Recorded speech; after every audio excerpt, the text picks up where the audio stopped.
Disney is closing the kingdom. Don't worry, the parks are not shutting down, of course, but one of its virtual worlds is. We're talking about a safe social networking site that's used by thousands of kids each day. And as Laura Diaz shows us, there is, however, a big push to keep it online. In August of 2000, a website launched under the name Hotel Kutakala. Designed to be a new type of virtual chat room, the service used the guise of a hotel to create multiple rooms for different communities of players to interact with each other. Soon after launch, the creators were approached by UK developers looking to expand the product from a chat room on an internet service provider website to a fully fledged online game. A plan was then created and funding was acquired to expand the game's resources, with the beta for the then renamed Habbo Hotel launching in January of 2001. Marketed towards teenagers, Habbo Hotel presented an environment in which players could interact with others via customizable avatars, visit different rooms, in addition to collecting and trading digital items. Owned by the Finnish Sulake Corporation, the game was successful enough that it began expanding with international communities and even a side project that shared aesthetics with the original game. The side project was Coke Studios, an online game opened in 2002 and operated by Studiocom that used technology and aesthetics from Habbo Hotel to create an incredibly similar experience. Like Habbo, Coke Studios featured minigames that were separate from the original game, and even added more nuance for the players, such as a music mixer that allowed you to create your own tracks via a sequencer. However, there was a distinct difference between the two games. Coke Studios was maintained entirely as an advertisement for the Coca-Cola company. During this time, there were groups at Disney, keeping a closer eye on the emerging form of gameplay that seamlessly linked the experience of an online chat room with the customizable and avatar-focused experience of a massively multiplayer online game, or MMO. There was a group at Disney Interactive that was moved over to the Disney Parks and Resorts online division to work in a field called Advanced Projects. Advanced Projects focused on interactive elements with Disney Online Spaces, specifically the prospect of creating a new MMO that utilized Disney properties. One of the ideas that they pitched to Disney would be specifically inspired by Coke Studios, utilizing the foundation of an online chat room to provide a safe space for kids and teenagers to interact in. This game would be developed in collaboration with the Sulake Corporation, using similar technology and aesthetics from previous games but with a Disney focus. However, instead of other already established Disney online games, such as Toontown that catered specifically to younger children, the focus would be on attracting the tween and teenager audience that the aforementioned MMOs had. This would largely be achieved by prioritizing typing as a means of communication, a stark contrast to games like Toontown that did not require as much reading comprehension or typing skills. On top of this, the theme of the game itself would shift away from the cartoon-centric properties, eschewing the canonical Fab Five for an area of the Disney company that had been seldom represented in video games, the Disney theme parks. And yes, that's what we'll be talking about today, Disney's Virtual Magic Kingdom, more commonly known as VMK. To be free, to be on the move, to go for a hike or whatever you like to do. To all there is to be done. It's fun, it's fun, it's fun. To be free, fun to be free.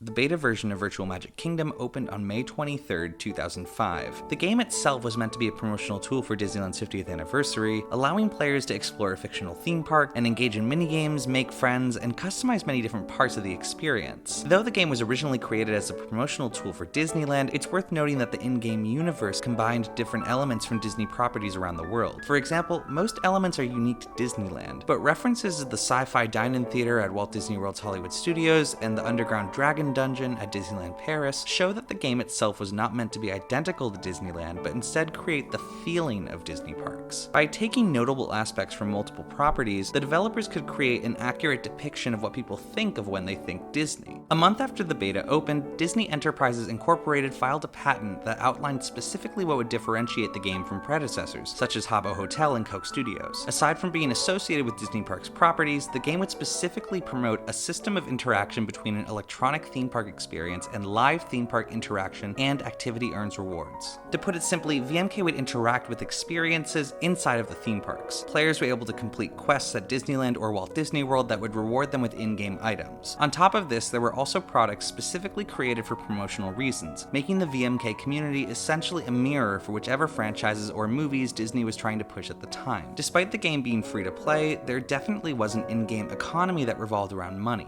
For example, one of the most coveted items items in the game was a Stitch hat, which itself required a player to book a stay at the Disneyland Hotel to receive a code. The introduction of limited edition items and paid items sold the idea of the game as a trading game, with some players spending most of their time working their way up the digital economy. On top of this, VMK was only operated during particular hours and had both human moderators and a limited vocabulary to make sure that the conversations happening within the game were appropriate for the fan base. This also made it more difficult to trade contact information or reveal ages, but many people still had a way of getting past the censors. However, something that I find so interesting about this initial patent, and why I'm even talking about it on this channel, is the section on the music of the game. Each area of VMK has distinct sound schemes, with music, ambient sounds, and effects combined into an aural landscape. Sound schemes are composed in a way that they won't get tiring for the users to hear, but instead enhance the gaming experience. The sounds are constructed from a set of sound loops played in a semi-random fashion. The sounds resemble the sounds heard in the parks. Ideally, the same recordings are used. Like I spoke about in my video on why Disney theme park music is so catchy, the idea of post-tourism plays a role in how Disney uses nostalgia as a marketing tool. You see, one of the lasting appeals of thorough theme park environments like the ones that Disney creates is that there isn't much of the experience that you can take home with you. Because the immersive aspect of visiting a Disney theme park is integral to its success, those who enjoy certain attractions feel the urge to return. Music is one of the few ways that Disney is able to capitalize on the experience of riding a Disney attraction, offering a piece of an attraction that strongly reminds users of the attraction itself. Albums featuring music from the parks are much more than simply adapting aspects of the ride into merchandise. They feature literal parts of the attraction that set the tone and remind fans specifically of their memories of being there in person. As someone who grew up with VMK being one of my first real exposures to online communities and Disney fan groups, my main attraction to the game was the ability to experience the actual feeling of being inside a Disney park. This was much different than other virtual worlds that attempted to represent the theme park experience. For example, games such as Adventures in the Magic Kingdom did little to instill the same feeling of being inside a theme park. This is largely due to the lack of atmosphere surrounding the minigames. It was not created to be a simulation of the theme park experience, but instead a video game with references to it. Before Disney began working on what we now know as VMK, there was actually an earlier project also called Virtual Magic Kingdom that featured a first-person perspective aimed to emulate the theme parks. There was also a vacation planning tool from 1996 that had a similar design to what would become VMK, showing that there were previous attempts to bottle the feeling of being at a theme park in a type of online or digital experience. If you're interested in learning more about the latter, I'll be linking to a video by Mind the Gap in the description about the history of the Walt Disney World Explorer. In making this video, I had the chance to speak with Seth Mendelsohn, one of the lead developers for the game, and also one of the most notable celebrities in the game, Yavin. He said that he believed there was no conceptual relationship to the early Virtual Magic Kingdom project or the Walt Disney World Explorer.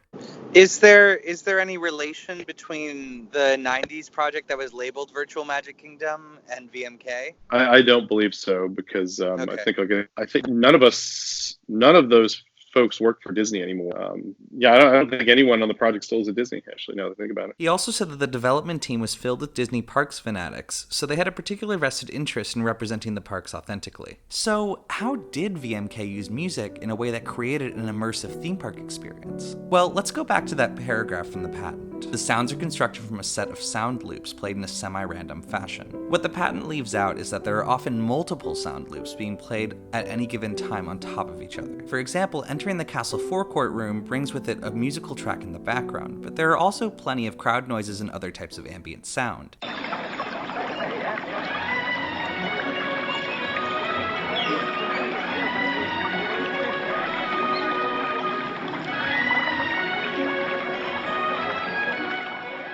This emulates the experience of being in a theme park quite well, having many sounds coming from different directions to overwhelm the senses. The sounds resemble the sounds heard in the parks. Ideally, the same recordings are used. Combining the approach to ambient sounds with the recordings heard from Disney theme parks makes the experience even more immersive. Even then, some of the sounds didn't necessarily have to be lifted directly from Disney parks. The VMK developers knew that if they combined music from Disney parks with music that sounded like it was from Disney parks, they could still communicate the atmosphere. The music that sounded like it was from Disney parks was typically taken from generic music licensing websites such as Megatrax and Needle Drop. A great example of the masterful sound design in VMK is in the Fantasy Courtyard room. As you enter the room, you're greeted with a snippet from You Can Fly from the Disney film Peter Pan. However, the clip quickly fades out to natural ambient sounds along with light crowd noises. Sounds of a carousel, the clock tower from Peter Pan, machines, licensed tracks, and crowd music fade in and out to create an atmosphere until the entire design loops again.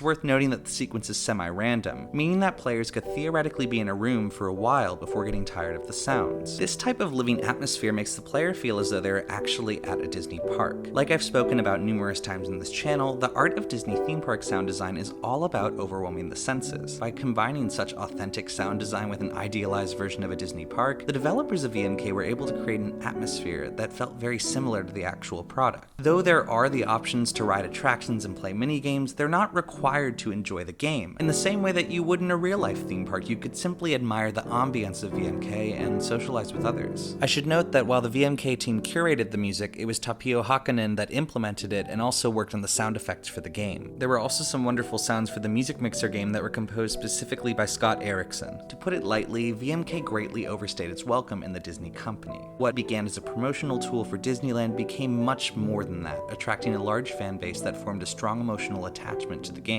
Because VMK treaded the line between full-on Disney IPs and generic online chat room, it attracted a large variety of different people to its fan base. In the event that players wanted to stay connected with others, there were plenty of VMK-related forums where you could chat openly with other users. In fact, if you were looking to make extensive trade offers for some of the more rare items in the game, it was practically impossible to do so without making a forum post with your extensive list and what you were looking for. Though I did not know them during the time of VMK, my friend Jack Tomasak also grew up with the game. Jack had a lot to say about how VMK shaped their exposure to online communities and Disney as a whole. The array of people it really attracted was always kind of fascinating to me. At least the people who I've kept in touch with, what some of these people have done over the last 10 years has been like really disparate. Like these adults who are like, two people I knew from VM Kingdom who are now married with a child and doing that whole thing, which is incredible. And then I've got like at least 3 or 4 people who have either done the DCP or now are working at WGW, and then my friend Katrina is like a project manager for Imagineering. Like there were so many different types of people who were convening in this space. It's just it's fascinating, and so many of them, they're casual fans. They were more into Habbo, or they were more into some other.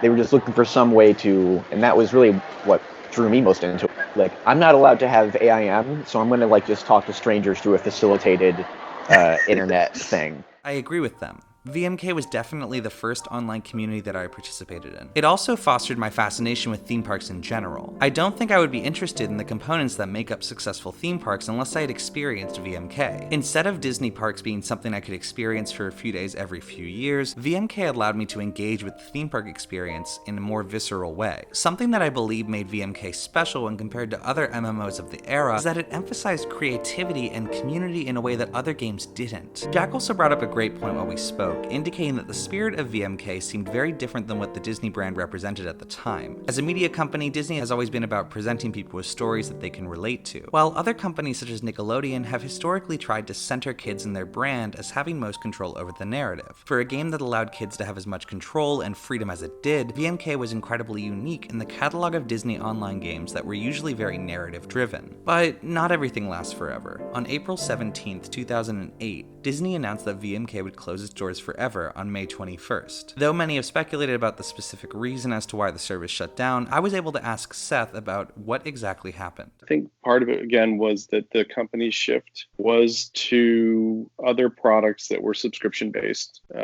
And the other 3, the other products were generally made, developed internally using the same engines and tools. And so VMK just kind of sat outside of these other ways of moderation and building and everything like that. And so it made it a lot more difficult to continue the path when, there was all these other things coming. Upon hearing the news, many fans were outraged. There were even protests and attempts to get Disney to reconsider shutting the game down, but the efforts didn't work. When she was 13, singer-songwriter Tyler Meacham wrote a Save VMK song that ended up garnering tens of thousands of views. Though it was not successful at the end of the day, her song became an anthem for the community, and the positive response ended up encouraging her to continue with music and even start the robust catalog she has today. Despite the outrage, VMK began as a promotion and ended as one. Even though it was not meant to last, it still provided an outlet for a generation of children growing up during a particularly unstable time on the internet. Because the internet had just become commercially available and up to enormous speed, the phenomenon of the internet being a core component of everyday life was just beginning. The sound design of Disney's Virtual Magic Kingdom was not just impressive, but immersive.